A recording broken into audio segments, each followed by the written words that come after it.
하나님 아버지 감사합니다. 우리를 사랑하셔서 불러주심을 믿습니다. 하나님의 말씀을 묵상하고 들을 때 겸손한 마음을 허락하여 주셔서 말씀대로 살아갈 수 있는 은혜가 있게 하옵소서. 하루를 살아가며 모든 선택이 말씀에 기준되어 살기 원합니다. 말씀대로 살아갈 때 말씀 위에 임하시는 하나님의 능력을 경험하여 여호와의 선하심을 맛보아 알아가게 하옵소서.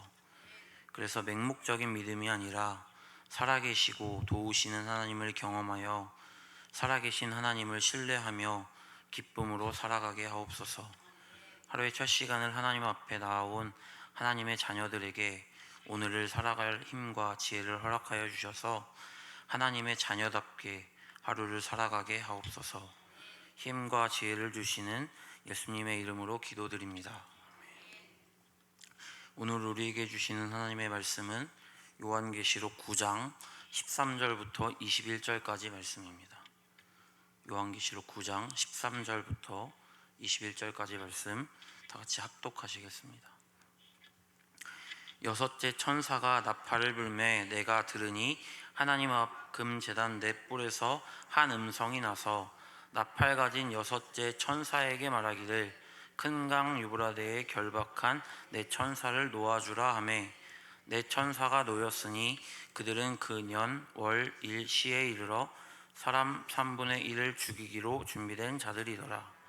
마병대의 수는 2만만이니 내가 그들의 수를 들었노라. 이 같은 환상 가운데 그 말들과 그 위에 탄 자들을 보니 불빛과 자줏빛과 유황빛 오심경이 있고 또 말들의 머리는 사자머리 같고 그 입에서는 불과 연기와 유황이 나오더라.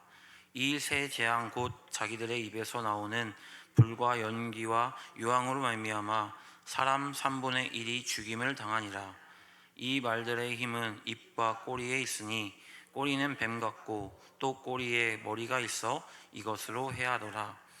이 재앙에 죽지 않고 남은 사람들은 손으로 행한 일을 회개하지 아니하고 오히려 여러 귀신과 또는 보거나 듣거나 다니거나 하지 못하는 금, 은, 동과 목석의 우상에게 절하고 또 그 살인과 복술과 음행과 도둑질을 회개하지 아니하더라.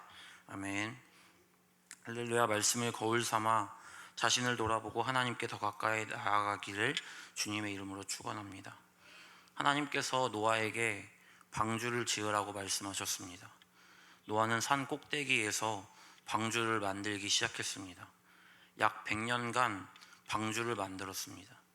하나님께서 그 오랜 기간 동안 산 꼭대기에서 방주를 만들게 하신 이유는 사람들이 노아가 방주 만드는 것을 보고 하나님께 돌아오기를 원하셨습니다.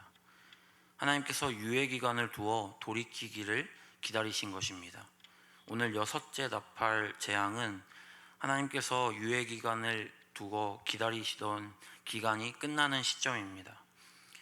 13절 여섯째 천사가 나팔을 불매 내가 들으니 하나님 앞 금제단 네 뿔에서 한 음성이 나서 사도 요한은 여섯째 천사가 나팔 부는 소리를 들었습니다. 그랬더니 보좌 앞에 놓인 금제단의 네 뿔에서 하나님의 음성이 들렸습니다. 로마의 핍박을 받았던 그리스도인들의 끝없는 부르짖음의 기도가 하나님께 들렸습니다. 하나님께서 그 기도의 소리를 듣고 말씀하시고 계신 것입니다. 하나님께서 우리의 기도에 응답하십니다. 응답하시는 때가 정확히 언제인지는 알 수 없지만 하나님을 향한 모든 기도와 탄식은 땅에 떨어져 없어지지 않고 보좌 앞에 놓인 금제단에 쌓여 하나님께 들리게 됩니다. 야곱의 70명의 자녀들이 430년을 애굽에서 종살이했습니다. 그들은 신음했고 하나님께 부르짖었습니다. 그런데 출애굽까지 400년 이상이 걸렸습니다. 하나님께서 침묵하신 것이 아니라 역사적으로 추적해 보니까 하나님께서 아브라함에게 말씀하신 가나안 땅에는 강하고 강한 7민족이 살고 있었는데 400년간 서로 지지고 볶고하며 모두 멸망당했습니다. 하나님께서 400년간 침묵하신 것이 아니라 하나님의 백성들이 들어가 살 그곳을 정리하셨던 것입니다. 하나님께서 우리의 기도를 들으십니다. 지금 당장 응답될 수도 있고 아닐 수도 있지만 금제단에 들려진 모든 기도를 듣고 하나님께서 일하십니다. 우리 안에 계신 성령님은 언제나 우리와 동행하십니다. 우리의 마음의 소리를 듣기 원하십니다. 사람은 똑같은 말을 두어 번 하면 실증을 내지만 성령님께서는 똑같은 말을 하루에 수십 번, 수백 번 해도 반복해도 처음 들은 것처럼 반응하십니다. 마음에 어려움이 있을 때 그저 참고 누르고 지나치는 것이 아니라 우리의 신음에도 응답하시는 하나님을 경험하시는 저와 여러분이 되시기를 주님의 이름으로 축원합니다. 14절 나팔 가진 여섯째 천사에게 말하기를 큰 강 유브라데에 결박한 내 천사를 놓아주라 하매 금제단의 넷불에서 하나님의 음성이 들렸습니다. 하나님의 음성은 나팔 가진 여섯째 천사에게 유브라데에 결박한 내 천사를 놓아주라고 말씀하십니다. 역사적으로 로마는 로마의 북쪽 그리고 서쪽, 남쪽에 있는 모든 적들을 물리쳤지만 동쪽에 있는 동쪽 유브라데 강 너머에 있는 파르티아 제국은 무너뜨리지 못했습니다. 그 제국에 있는 내 천사를 놓아주라고 말씀하십니다. 세상의 모든 것은 하나님께서 주관하십니다. 우리의 관점으로 볼 때 세상에서 일어나는 여러 가지 일들이 사람의 어떠함으로 발생하는 것 같지만 사실은 그것조차 하나님께서 허락해 주셔야 그 일이 일어나는 것입니다. 우리가 하나님의 백성들이 악을 선으로 갚을 수 있는 이유는 하나님께서 우리의 기도를 들으시고 우리의 대적들을 우리를 대신해서 싸워주시기 때문입니다. 15절 내 천사가 놓였으니 그들은 그 년 월 일 시에 이르러 사람 3분의 1을 죽이기로 준비된 자들이더라. 내 천사가 있었습니다. 그들은 그 년 월 일 시 하나님의 때에 이르러 사람 3분의 1을 죽이기로 준비되어 있던 자들이었습니다. 우리의 삶의 모든 시간을 하나님께서 주관하십니다. 하루의 순간순간에도 하나님께서 하나님의 때에 일하십니다. 우리가 깨어 기도해야 하는 이유는 하나님의 때를 기다려야 하기 때문입니다. 세상의 모든 일이 하나님의 통치하심 아래에 있습니다. 하루의 첫 시간을 하나님께 드리며 나아갈 때 하루하루 하나님의 인도하심을 경험하실 것입니다. 16절 마병대의 수는 2만만이니 내가 그들의 수를 들었노라. 마병대의 수는 2만 곱하기 1000만 해서 2억을 의미합니다. 2억이나 되는 수의 마병대를 사도 요한은 보았습니다. 당시의 전 세계 인구가 2억에서 3억 명이었다고 합니다. 2억 명인 마병대는 수를 셀 수 없는 엄청나게 많은 강력한 군대였습니다. 17절 이 같은 환상 가운데 그 말들과 그 위에 탄 자들을 보니 불빛과 자줏빛과 유황빛 호심경이 있고 또 말들의 머리는 사자머리 같고 그 입에서는 불과 연기와 유황이 나오더라. 환상 가운데 그 말들과 그 위에 탄 사람들을 보았습니다. 불빛과 자줏빛과 유황빛은 지옥을 연상시키는 색으로 그 자체로 파멸과 심판을 상징합니다. 또 말들의 머리는 사자머리 같고 그 입에서는 불과 연기와 유황이 나왔다고 합니다. 마병대의 숫자와 모습은 온 세계를 초토화시킬 수 있는 군대의 모습이었습니다.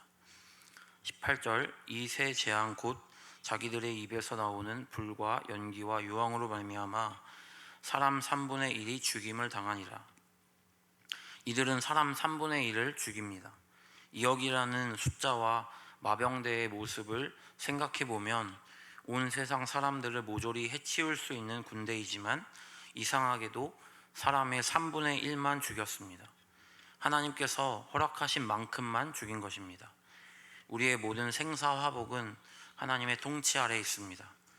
우리가 잘 살기 위해 노력하고 최선을 다해야 하지만 모든 것은 하나님께서 통치하십니다.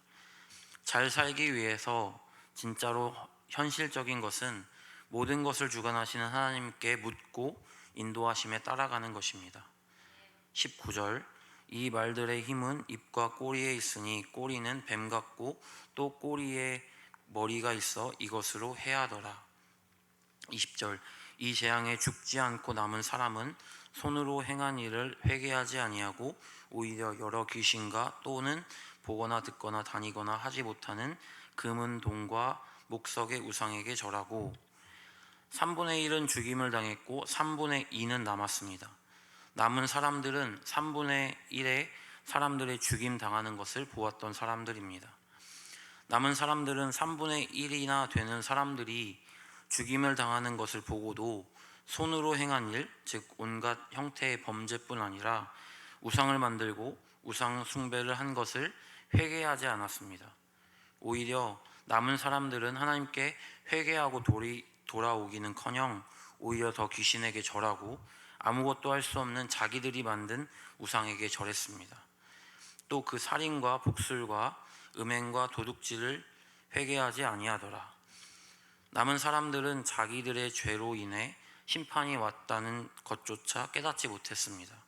하나님께서 천사들을 풀어 인구의 3분의 1이 죽임 당하는 것을 허락하셨던 이유는 남은 자들이 그것을 통해 하나님께 돌아오기를 원하셨던 것입니다. 그들은 하나님의 선하신 의도는 깨닫지도 못하고 우상 숭배에 더 힘을 냈습니다. 하나님은 공의로우신 분이십니다. 그래서 죄에 대한 합당한 처벌을 하시는 분이십니다. 그런데 하나님은 사랑과 긍휼의 하나님이십니다. 합당한 처벌을 내리겠다고 말씀하시지만 하나님의 백성들이 하나님께 돌아오기를 기다리십니다.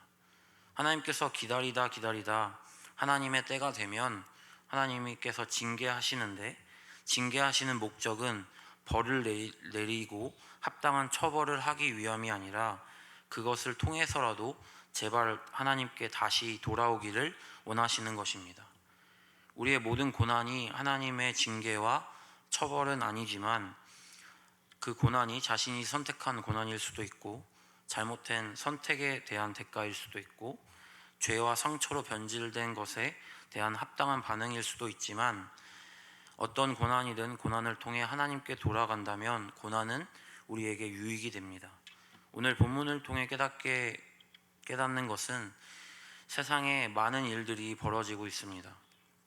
그것을 통해 우리는 누군가를 탓하기보다 우리가 회개하고 하나님께 돌아가기를 결정해야 합니다. 오늘 본문을 기억하시고 하루를 지내며 하나님께서 생각나게 하시는 돌이키지 못한 죄가 있다면 철저하게 하나님께 회개하며 돌이키기를 결정하는 저와 여러분이 되시기를 주님의 이름으로 축원합니다. 기도드립니다.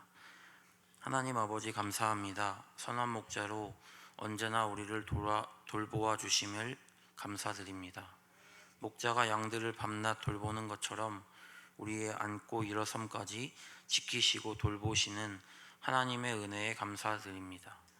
아버지 우리의 모든 기도와 신음을 들으시고 일하시는 하나님을 찬양합니다. 하나님의 말씀을 통해 언제나 어떤 상황이든 하나님께 돌아가기를 결정합니다. 깨닫게 하시고 생각나게 하셔서 회개하지 못한 숨은 죄를 철저하게 회개하고 하나님께 돌아가기를 결정합니다. 말씀을 묵상할 때 찔림을 허락하셔서 돌아보게 하심을 감사드립니다. 찔림에 그냥 지나치는 것이 아니라 하나님의 품에 안기기를 간절히 원하시는 하나님 아버지의 마음을 느끼고 아버지의 품에 안기기 원합니다. 하루의 첫 시간을 하나님께 드립니다. 우리의 모든 생사화복을 주관하시는 하나님, 우리의 삶을 하나님께만 맡깁니다. 신실하시게 가장 좋은 길로 인도하실 줄 믿습니다. 고난이 찾아오고 어려운 일이 발생해도 하나님의 신실하심을 믿으며 요동치거나 넘어지지 않게 하옵소서. 하나님을 신뢰하는 마음으로 예물드린 성도들의 정성을 기억하여 주셔서 상상하는 것보다 더 풍성하게 열매 맺게 하실 줄 믿습니다. 사랑이 많으신 예수님의 이름으로 기도드립니다. 아멘.